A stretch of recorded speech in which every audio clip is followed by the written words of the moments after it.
Meyer's work on the origin of genetic information is now part of a comprehensive scientific case for design that grew out of a meeting of scientists and philosophers on the central coast of California in 1993. Their objective was to reassess an idea that had dominated biology for more than a century. In the process, they gave birth to a theory that has become known as intelligent design.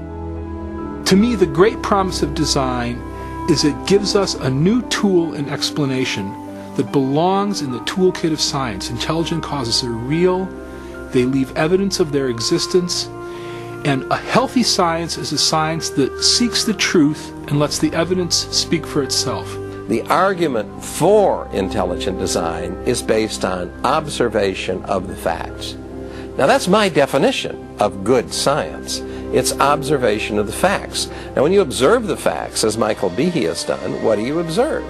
You observe this incredible pattern of interrelated complexity. And the way we conclude intelligent design for the bacterial flagellum is the same way we conclude intelligent design for an outboard motor. When we see an outboard motor, we see the way the parts interact and so on. We know somebody made that. The reasoning is the same for biological machines. So the idea of intelligent design is a completely scientific one. Certainly it might have religious implications, but it does not depend on religious premises. When I look at the evidence objectively, without ruling out the possibility of design, design just leaps up as the most likely explanation. And that's why I believe that it's true. I think design is back on the table. You know, we can't explain these systems by natural law. And if we're searching for truth, and they are in fact designed, if we have to be design engineers to understand them, then I say, what's the problem? You know, you go where the data leads you.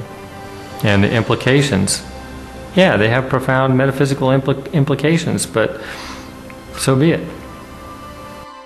So it's a powerful idea that the universe is rational and comprehensible, underwritten by a supreme intelligence that meant for this world to be understood, is something that underwrites then the program of science, because then you can go out and look at the world and the world will make sense. If it's all just a chaotic assemblage, there's no reason to expect any rationality out there. But if it in fact is the product of a mind, then you can go out and science becomes this enormous, wonderful puzzle-solving project in which you can expect to find rationality and beauty and comprehensibility right at the foundation of things.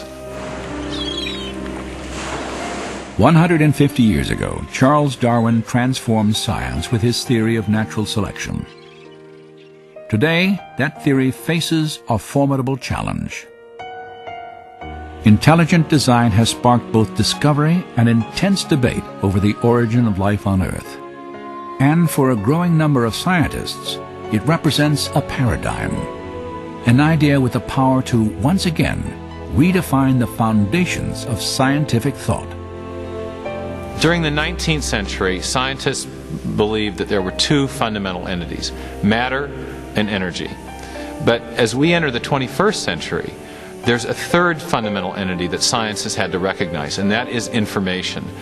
And so as we encounter the biology of the information age, the suspicion is growing that what we're seeing in the DNA molecule is actually an artifact of mind, an artifact of intelligence, something that can only be explained by intelligent design.